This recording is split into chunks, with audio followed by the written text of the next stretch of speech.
Nuestro invitado de hoy es Sergio Cesarín. Él es politólogo especializado en China, realizó estudios de posgrado en el Departamento de Economía de la Universidad de Beijing, investigador del CONICET, coordinador académico de la Maestría en Economía y Negocios con Asia, Pacífico e India de la Universidad de 3 de Febrero, coordinador del Centro de Estudios sobre Asia, Pacífico e India, CEAPI, de la misma universidad, y autor de numerosos artículos en revistas especializadas y libros, entre ellos China se avecina, la reevolución de una potencia emergente. Sergio ya está con nosotros, ¿cómo le va? Gracias por venir. No, gracias por invitarme. Allí parte solamente del gran currículum que tiene nuestro invitado. Nos da mucho placer poder estar analizando hoy, este 24 de diciembre, la situación, decíamos, no tan particular entre los Estados Unidos y China por Taiwán. La primera pregunta, ¿qué dijo la visita de Pelosi a Taiwán? Aparte de profundizar justamente las diferencias entre los Estados Unidos y China. Yo creo que dejó una cantidad de hechos objetivos muy fuertes. El primero es, bueno, evidentemente el compromiso de los Estados Unidos a través de la presidenta de la Cámara de Representantes por Taiwán. Claro. Sobre este tema de la ambigüedad estratégica, el corrimiento de los Estados Unidos, el informe mismo lo plantea, ¿no? Como que hay deslizamientos, pero me parece que el elemento o el factor, la variable estructurante es este tema de que Estados Unidos está y estará comprometido con la defensa de Taiwán. Los métodos, las herramientas, los instrumentos, cuando llegue el momento se verá. Pero entonces la visita de Nancy Pelosi reafirmó ese compromiso. Lo segundo es que, bueno, precisamente como dije, una señal política muy fuerte porque era una figura políticamente relevante dentro del régimen, del sistema político estadounidense. Tercero, reafirma la línea estratégica de la estrategia de defensa de los Estados Unidos. China es el principal adversario estratégico, ¿no? Queda confirmado de esa manera también en términos de lo que es ya no una política tampoco de demócratas o republicanos, sino que es una política o una estrategia bipartidista y una visión común. Y el otro factor que me parece importante es mencionar, hay un detalle importante en la visita de Pelosi. Pelosi visitó también y estuvo en una reunión de trabajo con el CEO de la más importante fábrica de microchips y de semiconductores del mundo, donde sabemos que ahí Estados Unidos tiene elementos, digamos, muy factuales, empíricos y reales de interés, que es la protección de la industria de producción civil, pero también con aplicaciones para la defensa de lo que son microchips, tanto a nivel regional en Asia como a nivel internacional y fundamentalmente para lo que es su propia industria y lo que son sus propias empresas. Entonces me parece que ahí hay una reafirmación muy grande de este compromiso de actuar en defensa de Taiwán en caso de que haya algún conflicto militar directo. A ver, hablamos recién de la visita de Pelosi, esta visita que ha generado mucha repercusión y varias lecturas, ¿verdad? ¿El mensaje es más hacia China o el mensaje de la visita de Pelosi es hacia los taiwaneses? Es ambos dos. Ambos dos. Ambos dos. Evidentemente, a ver, la empatía o la simpatía que existe para los Estados Unidos en términos generales hacia una democracia como la de Taiwán, sobre todo la presidenta, la Tsai Ing-wen, tiene que ver con eso y un mensaje muy claro hacia la sociedad taiwanesa que espera o aspira a seguir manteniéndose bajo el paraguas de protección de los Estados Unidos. Porque no hay otra, tampoco habría alternativa en caso de conflicto con China que no contar con ese paraguas y esa protección.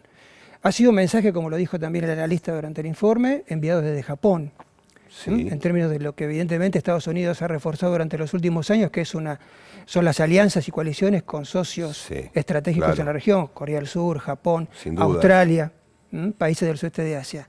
Y por supuesto que sin duda es para China, ¿no? Como decíamos antes, la reafirmación de una voluntad de los Estados Unidos de contener y eventualmente, bueno, intervenir, como dije antes, en un conflicto, ante un eventual conflicto militar. Me parece que eso por ahora, todos estos factores combinados y estas variables actúan para moderar la actitud china hacia Taiwán, no obstante las periódicas escaladas. ¿Y la pudo moderar? ¿Se pudo moderar o simplemente es teoría y después hay que ver la práctica?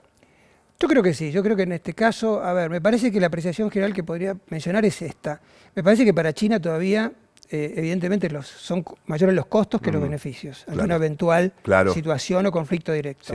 Segundo, que me parece que de acuerdo al pensamiento del presidente Xi Jinping, todavía la China, vamos a decirlo de esta manera muy simple, es relativamente débil frente al poder militar o tiene menor capacidad en términos militares que el poder militar estadounidense, solo o combinado. Y entonces me parece que eso ha actuado de alguna manera como moderador. Yo creo que las actitudes respecto, por ejemplo, a la postura de China respecto a la guerra rusa-Ucrania, Bueno, son un indicador. Bueno, claro. Son tal un indicador cual, de sin esa dudas. moderación. Y, como digo, aunque haya periódicamente tensiones en el estrecho, me parece que todavía no hay un elemento objetivo y determinante para que se rompa el equilibrio. El presidente Xi Jinping ha mencionado particularmente, hay un año, yo diría un poco particular, ¿no? Sí. Ronda todos los documentos y las elaboraciones estratégicas, y es el año 2027. Parece ser un año muy icónico, en el que ya el poder militar chino prácticamente equipararía en muchos segmentos al poder militar estadounidense, y sería eventualmente un tiempo en el que podría ya tal vez asumirse esa decisión. Tengamos en cuenta que el presidente Xi Jinping, haciendo los cálculos, va a estar prácticamente al fin Claro, de su tal cual, mandato. tal cual. Recién hablaba de alianzas. Me gustaría preguntarle cuál cree que va a ser el futuro o los objetivos, si es que se están cumpliendo, de la alianza sellada en su momento entre China y Rusia. La alianza, la alianza yo creo que persiste, permanece. De alguna manera hay una identificación en términos de similitud de regímenes políticos, estilo de liderazgo. Yo creo que hay una identificación respecto a quién o quiénes son el adversario o el Claro. enemigo común. Estados Unidos, la Alianza Atlántica, OTAN. Bueno, Las percepciones sobre amenazas a la seguridad por parte de ambos países son similares. Los intereses que de alguna manera China juega más protagónicamente en Asia del Este son más importantes que los de Rusia, pero Rusia tiene la proyección rusa hacia los territorios del norte de Japón y hacia... Bueno, también ahí, digamos, los involucra de alguna manera en aspectos de defensa, de intereses mutuos sobre defensa. Entonces me parece que en ese sentido hay una identificación de intereses muy, muy importante. De todas maneras, China se ha mostrado también crítica. La voz más crítica ha sido la del primer ministro Modi de la India, pero China se ha mostrado también de alguna manera crítica respecto a la, entre comillas, agresividad rusa o la forma en conducir la guerra. hay que destacar, Sergio, que esta alianza que estamos haciendo mención se selló antes del comienzo del conflicto. Claro. Y al principio parecía como que China tenía una actitud de apoyo, hasta incluso Tal de cual. apoyo material. Exacto. No solamente en términos discursivos. No, Sin esto no embargo, sucedió. no sucedió. sucedió. Bueno, por eso es un indicador de las formas en que China ha, de alguna manera, hecho jugar la diplomacia con Estados Unidos y tratar de mantener un balance y un equilibrio también en su relación con Estados Unidos. Hemos visto moderación en el discurso chino, de alguna manera críticas de parte de China a la acción rusa tan agresiva. Sí. Y tercero, lo que vemos en China, y esto es fundamental siendo un actor global, llamados permanentes a la solución pacífica del conflicto, que responde a los principios chinos de acción internacional. Entonces, la tarea de China y la influencia que China tiene en ese sentido es muy, muy importante. Rusia se quedó con ganas de más a partir de esta alianza y ni bien entrado este conflicto bélico. Yo creo que a lo mejor se quedó un poco, tal vez se puede decir que se quedó un poco con las ganas o las expectativas no fueron suficientes, en términos de que a lo mejor esperaba otro tipo de ayuda más fuerte, tal vez en términos a lo mejor materiales, militares.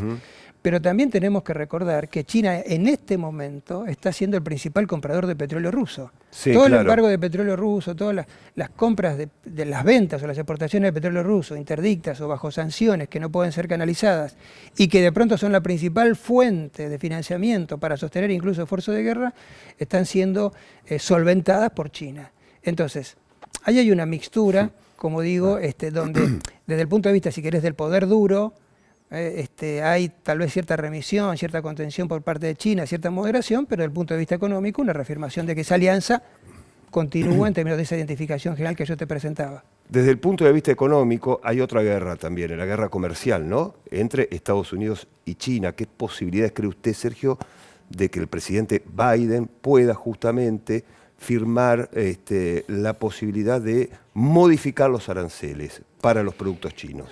Hay luces sobre esa posibilidad, hay luces sobre esa posibilidad. Eso no quiere decir que caigan todas las barreras o las sanciones que se han impuesto. Pero yo creo que eso está, como digo, hay una alta correlación entre esa posibilidad o el aumento de la probabilidad de que eso ocurra, como el informe lo mencionaba, respecto a qué conducta tiene China en distintos temas. Uno, obviamente, es el tema de la relación con Rusia, uno es el tema de la moderación respecto o no a Taiwán. Hay varios elementos que están concatenados. Bien sabés que ninguno de estos temas se trata de manera unívoca, sino que se componen bajo una agenda con diversos temas. Entonces, me parece que ahí puede haber una mayor flexibilización como una nota de concesión por parte del presidente Biden a políticas, como dije antes, de mayor moderación por parte de China, fundamentalmente respecto a Taiwán. En un momento, perdóname, te quito 10 segundos. No, está perfecto. En un momento en que tenemos que recordar también que la presidenta Tsai Ing-wen perdió las elecciones municipales.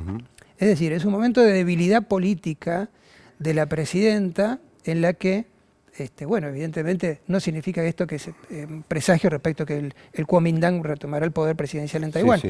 Pero es un momento en el que, la moderación China evidentemente no se expresaría solamente en un momento de fortaleza política relativa, y sería una expresión mucho más válida en un momento de debilidad política dentro del mismo Taiwán. Sergio, hace algunos minutos mencionó Japón. Hace algunos días se anunció un rearme importante para Japón. ¿Qué significa esto? Digo, ¿hacia dónde va Japón? Este anuncio que no ha pasado inadvertido para nada, no solamente con sus vecinos, sino en el mundo, ¿no? Estamos hablando de Japón. Bueno, ahí, para hacer muy resumidas cuentas, hay una afirmación, desde que asumió el premier Kishida, hay una postura de mayor autoafirmación, digamos así, en temas de defensa y seguridad. El primer ministro ha expresado en muchos discursos, en Japón y fuera de Japón, su voluntad de proteger a su país, su voluntad de fortalecer las capacidades en defensa. Lo ha expresado ante el premier de Australia, lo ha expresado en muchos foros internacionales y por supuesto en Estados Unidos.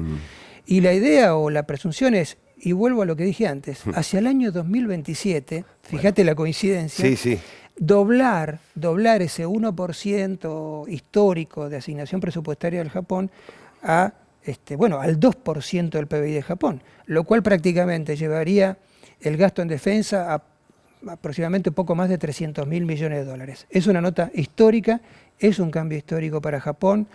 Evidentemente el premier y la clase política japonesa están evaluando que esto es permeable o aceptable para la sociedad japonesa, que nota o percibe también, sobre todo, no tanto por el caso de China, que sí, por supuesto que sí cuenta, sino sobre todo por Corea del Norte, percibe que puede sentirse más insegura. Entonces el hecho de esta oferta de alguna manera que podría caer mal en la opinión pública japonesa y restar apoyo, aparentemente cuenta con el beneplácito, contaría... Bueno, justamente es todo lo contrario. O sea, cuenta con un apoyo. Yo diría que cuenta con apoyo social, porque para que el premier la lance y lo anuncie y como dije, esta estrategia o esta línea de acción está muy predeterminada y muy fija y es muy potente y cuenta con, como digo, con el acuerdo de otras fuerzas políticas en términos, como dije antes, de que también sea socialmente aceptable. Y en ese sentido, repito, me parece que tanto por Corea del Norte como por China, la sensación en la opinión pública japonesa es de mayor permeabilidad a esta línea política que uno diría es una línea más, entre comillas, pro-belicista, pero que, repito, en palabras del premier, significan tratar de brindar, y ese es el discurso que baja la sociedad, darle mayores garantías de seguridad ante posibles amenazas externas. Estamos hablando de mucho dinero. Y sí, pero bueno, esa es una asignación que Japón prevé hacer. La economía japonesa crece muy poquito, pero tiene la capacidad para poder hacerlo. Recordemos que Japón es un país tecnológicamente muy avanzado, con lo cual no tendría tal vez que salir de cero o generar de cero avances en términos de defensa y seguridad muy importantes, sino que con sus propias capacidades tecnológicas puede reconvertir sectores, industrias, material, como para poder disponer de mejores capacidades de defensa.